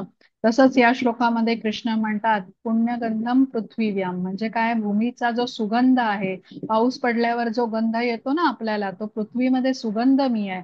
म्हणूनच आता विविध वृक्षवेली किंवा फुलांना जो सुगंध असतो ते कृष्ण आहेत. तसंच आपण इथे म्हटलेलं आहे की अग्नीमधील उष्णता मी आहे, तेजस तेजसच्या अस्मी विभावसो. तसंच सर्व सजीव यांच्यामध्ये म्हणजे मनुष्य, पशु पक्षी, कृमी, कीटक, वृक्षवेली सर्वांमध्ये जे जीवन आहे त्याचा स्रोत मी आहे, असं कृष्ण म्हणतात. जीवनम सर्व भूतेषु. तसंच तपश्चामी तपस्विषु, म्हणजे तपस्व्यांची तपस्याही मीच आहे. तर आपल्याला समजतं की पृथ्वी, जल, अग्नी, वायू, तसंच प्रत्येक चेतन तत्व, सर्व रसायन, सर्व भौतिक तत्व याचा उगम कृष्ण आहेत. सर्व सजीवांचं जीवन हे कृष्णांवरच आधारित आहे. आता 10वा श्लोक बघूया. हा, हरे कृष्ण. हरे कृष्ण. बीजं मा सर्वभूतानां विद्धि पार्थ सनातनम् बुद्धिर्बुद्धिमतामस्मि तेजस्तेजस्विनामहम्. हरे कृष्ण. हरे कृष्ण. हे पार्थ, अस्तित्वातील सर्व वस्तूंचे बीज, बुद्धिमानांची बुद्धी आणि सर्व शक्तिमानांची शक्ती मी असल्याचे जा. हरे कृष्ण. हरे कृष्ण. आता इथे कृष्ण या श्लोकामध्ये सांगतात की सर्व 84 लक्ष जीवांचं बीज मी आहे. आता कोणी प्राणी नामशेष झाला, ज्याला एक्सटिंक्ट म्हणतो ना, तर वैज्ञानिक तो प्राणी परत तयार करू शकत नाहीत, कारण त्याचं बीज भगवंतांकडे आहे, कारण भगवंतांनी त्याला तयार केलेला आहे. तसंच कृष्ण म्हणतात की बुद्धी देणारा पण मीच आहे. आता न्यूटन हा जो एक शास्त्रज्ञ होता, गुरुत्वाकर्षणाच्या शक्तीचा शोध त्याने लावला. जेव्हा ते झाडावरून सफरचंद खाली पडताना त्याने पाहिलं, किंवा आईन्स्टाईन आहे, किंवा जे जे शास्त्रज्ञ संशोधक आहे, हे त्यांच्या कार्यासाठी प्रसिद्ध आहे, पण त्यांना बुद्धी देणारे कोण आहेत, तर कृष्ण आहेत. आता मनुष्य स्वतःची बुद्धी निर्माण करू शकत नाही, ती भगवंत देतात. आणि मनुष्य बुद्धिमान असल्याशिवाय कृष्णांना जाणूही शकत नाही. तसंच सर्व शक्तिशाली, सामर्थ्यशाली पुरुषामधील जी शक्ती आहे, कृष्ण म्हणतात ती पण मी आहे. तेजहा तेजस्वी नाम अहम. आणि किती शक्तिशाली बॉक्सर्स आहेत बघा, वेट लिफ्टर्स आहेत, त्यांची ही जी सर्व शक्ती आहे ते सामर्थ्य त्यांचं कृष्णांपासून आलेलं आहे. आता 11वा बघूया आपण. हा, हरे कृष्ण. हरे कृष्ण. बलं बलवता चाहं कामरागविवर्जितं धर्माविरुद्धो भूतेषु कामोऽस्मि भरतर्षभ. हरे कृष्ण. हरे कृष्ण. मी बलवानचे बल आहे, जे काम तसेच आसक्ती रहित असते. हे भरतश्रेष्ठ अर्जुन, धर्मतत्वांविरुद्ध नसणारा कामही मीच आहे. हरे कृष्ण. हरे कृष्ण. आता इथे कृष्ण म्हणतात की कामराग विवर्जितम, जे बळ आहे ते मी आहे. म्हणजे बलशाली मनुष्याने म्हणजे दुर्बळाच्या विरुद्ध, विरुद्ध नाही, दुर्बळाच्या रक्षणार्थ वापरलेलं जे बळ आहे ते म्हणजे कृष्ण आहे. कामराग विवर्जित म्हणजे स्वतःच्या फायद्यासाठी कोणाला जबरदस्ती बळजबरी नाही, म्हणजे शक्तीचा दुरुपयोग करायचा नाही असं म्हटलेलं आहे. शक्तीचा दुरुपयोग म्हणजे काम आणि राग याच्या प्रभावाखाली ते कार्य झालं. तसं स्त्री पुरुष यांचा धार्मिक पद्धतीने विवाह करून पती पत्नी आहेत, तर त्यांच्या एकत्र येण्याने जी मुलं तयार होतील तर तो काम मी आहे असं कृष्ण म्हणतात. म्हणजे भगवद्गीतेमध्ये कृष्ण कामाला नाकारत नाहीत, पण धार्मिक पद्धतीने विवाह करून कृष्णांना मुलांना जन्माला घालून त्यांनाही कृष्ण भावना देणं किंवा त्यामध्ये प्रोत्साहित करणं यामध्ये काहीच अयोग्य नाहीये. तर इंद्रिय तृप्तीसाठी जे केलं जातं काम ते मात्र कृष्ण नाहीत, हा आपल्याला फरक समजून घेतला पाहिजे. आता 12वा श्लोक बघू आपण. हा, हरे कृष्ण. हरे कृष्ण. ये चैव सात्विका भावा राजसास्तामसाश्च ये मत्त एवेति तान् विद्धि न त्वहं तेषु ते मयि. हरे कृष्ण. कृष्ण. सात्विक, राजसिक किंवा तामसिक हे सर्व भाव माझ्या शक्तीने अभिव्यक्त होतात. एका दृष्टीने मी सर्व काही आहे, परंतु मी स्वतंत्र आहे. मी प्राकृतिक गुणांच्या अधीन नाही, उलट त्याच्या माझ्या अधीन आहे. हरे कृष्ण. हरे कृष्ण.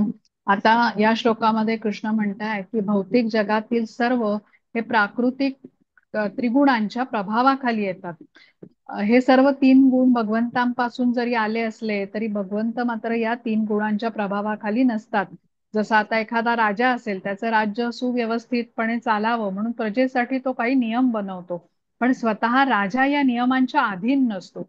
तसंच या तीन गुणांच्या पासून भगवंत अलिप्त असतात. भगवंत निर्गुण आहेत.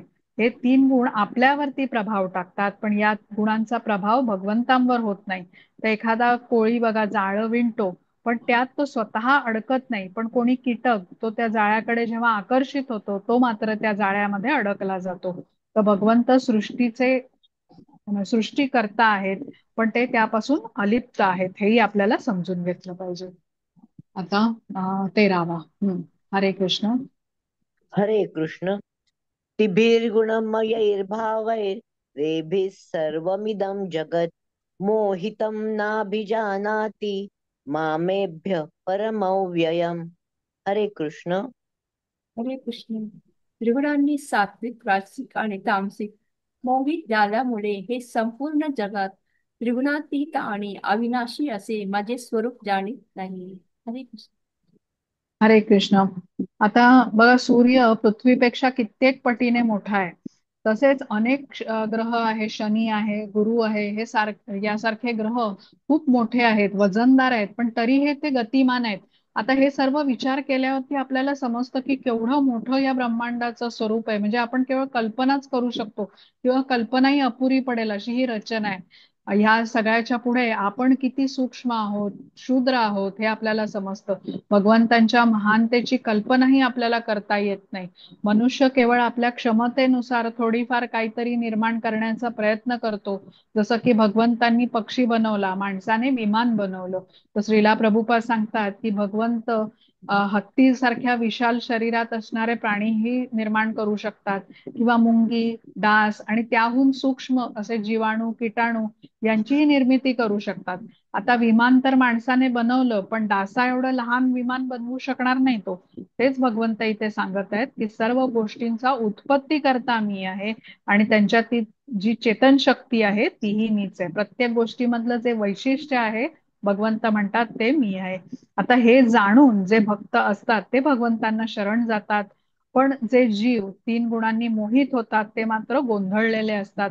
भगवंतांचं श्रेष्ठत्व ते समजू शकत नाहीत, आणि या तीन गुणांच्या प्रभावामुळेच मनुष्य स्वतःला शरीरच मानतो आणि भौतिक जंजाळामध्ये अधिकच गुरफटतो, आणि भगवंतांचं त्याला पूर्ण विस्मरण होतं. हे आपण समोरासमोर आता बघतोय. आता खरं तर या सर्व शक्ती भगवंतांच्या आहेत. भौतिक सृष्टी कशी सुरू आहे हे आपल्याला समजत नसलं तरी ह्याचं नियंत्रण भगवंत करीत आहेत हे आपल्याला समजू शकतं. यात कुठला आपल्याला संशय नसतो, कारण आपण कृष्ण भावनेचा स्वीकार केलेला आहे. कृष्ण सर्वश्रेष्ठ आहेत हे आपण मान्य करतोय.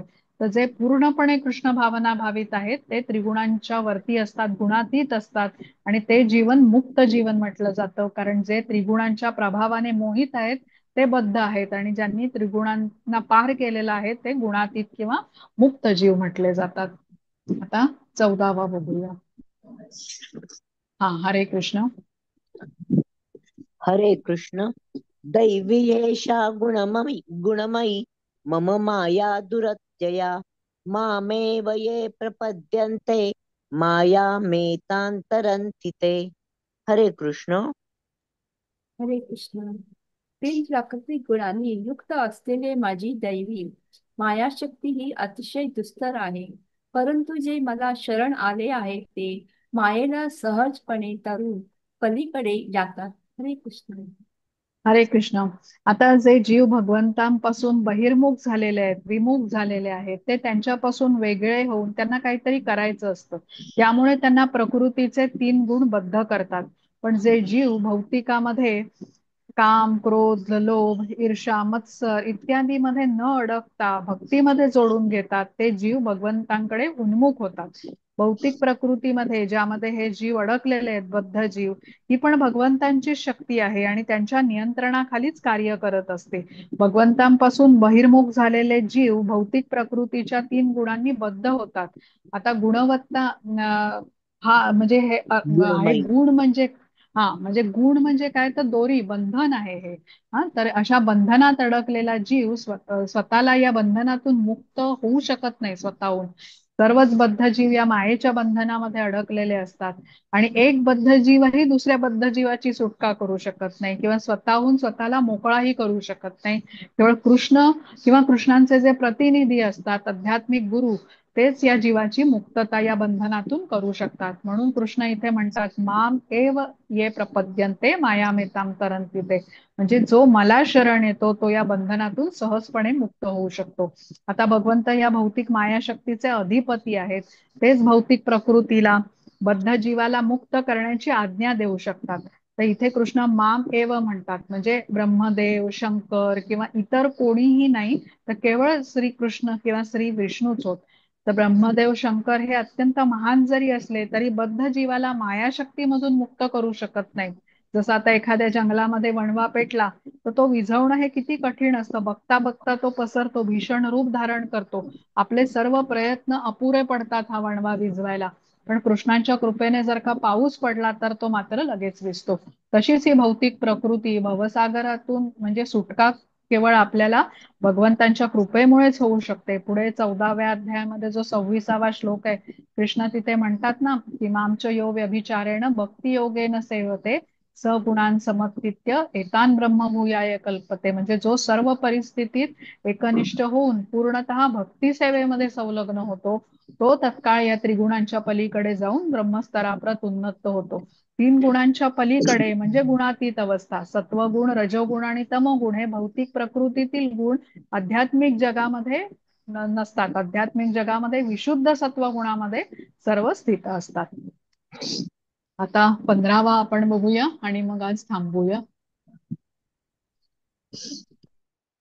हा, हरे हरे कृष्ण. कृष्ण. न मां दुष्कृतिनो मूढा प्रपद्यन्ते नराधमाः मायया परुतज्ञाना आसुरं भावमाश्रिताः. हरे कृष्ण. हरे कृष्ण. जे अत्यंत मूर्ख आणि दुष्ट आहेत, नराधम आहेत, ज्यांचे ज्ञान मायेमुळे नष्ट झाले आहे, आणि जे असुरांची नास्तिक प्रवृत्ती धारण करतात, ते मला शरण येत नाही. हरे कृष्ण. हरे कृष्ण. आता या श्लोकामध्ये 4 प्रकारच्या लोकांबद्दल कृष्ण सांगतात जे त्यांना शरण येत नाहीत. पहिले आहे मूढ हा, म्हणजे काही लोक असतात जे कठोर परिश्रम करतात, दिवसभर कष्ट करतात, रात्री उशिरापर्यंत घरी येतात, पण त्यांना सांगितलं तर म्हणजे भगवंतांचं तुम्ही नाव घ्या, एकदा तरी घ्या, कारण ते मात्र घ्यायला तयार होत नाहीत. कारण त्यांची श्रद्धाच नसते. अशा लोकांची तुलना इथे श्रीला प्रभुपाद यांनी गाढवाशी केलेली आहे. गाढव कसा आहे बघा, मोठी मोठी ओझी पाठीवर वाहतो, त्याचा मालक त्याला काही म्हणजे खूप कष्ट करायला भाग पडतो आणि थोडंफार गवत त्याला खायला देतो, जे त्याला खरं तर कुठेही आजूबाजूला मिळू शकतं. आणि अशा प्रकारे लोक कष्ट करतात, थोडेफार पैसे कमवतात, पापकर्मामध्येही गुंतत जातात, त्यांना मूढहा म्हटलेलं आहे.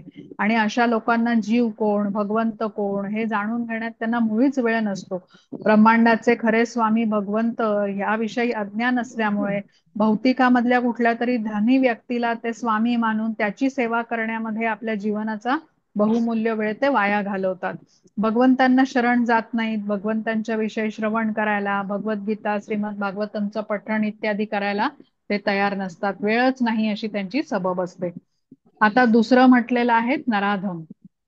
म्हणजे आता असे जे लोक असतात, अगदी चांगले कपडे, मोठ्या पदावरती किंवा ते शिक्षित असतात, पण शास्त्राचे नियम ते पाळत नाहीत. जसं ते गोमांस खातील किंवा दारू पितील, धर्माच्या विधिविधानांचं पालन करणार नाहीत. मनुष्य जीवनाचा जो उद्देश आहे की भगवंतांची प्राप्ती, या संबंधाचा किंवा आपला आणि भगवंतांचा जो संबंध आहे त्याची पुनर्जागृती करणं, हे संधी ते पूर्णपणे गमावून बसतात. त्यासाठी जेवढ्या लहान वयामध्ये आपल्याला सांगितलंय की मुलांवरती असे संस्कार करण्यात येतील, तेवढं ते उत्तम ठरतं. मूल जन्माला येण्याआधीच खरं तर हे असे संस्कार करण्याचं महत्व शास्त्रामध्ये सांगितलेलं आहे. जे 10 संस्कार किंवा शुद्धीकरणाचे विधी आहेत, त्यामुळे जन्म घेणारा बालक भगवंतांशी असणाऱ्या या नित्य संबंधाच्या बाबत जाणून जीवनभर तसे प्रयत्न करतो. तर भगवत भावनेचं पुनरुज्जीवन करण्यासाठी गर्भाधान इत्यादी ते संस्कार सांगितलेले आहेत. ते प्राप्त झाले नसतील तर मनुष्य पशुवतच आहार, निद्रा, भय, मैथून असं जीवन जगत राहतो. आता जो तिसरा प्रकार म्हटलेला आहे तो मायया अपहृत ज्ञान.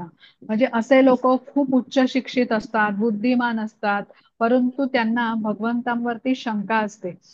विद्वान असले तरी ते म्हणतात की आम्ही संशोधन करू, आम्ही शास्त्र वाचू आणि भगवंत कोण आहेत ह्याचा शोध घेऊ.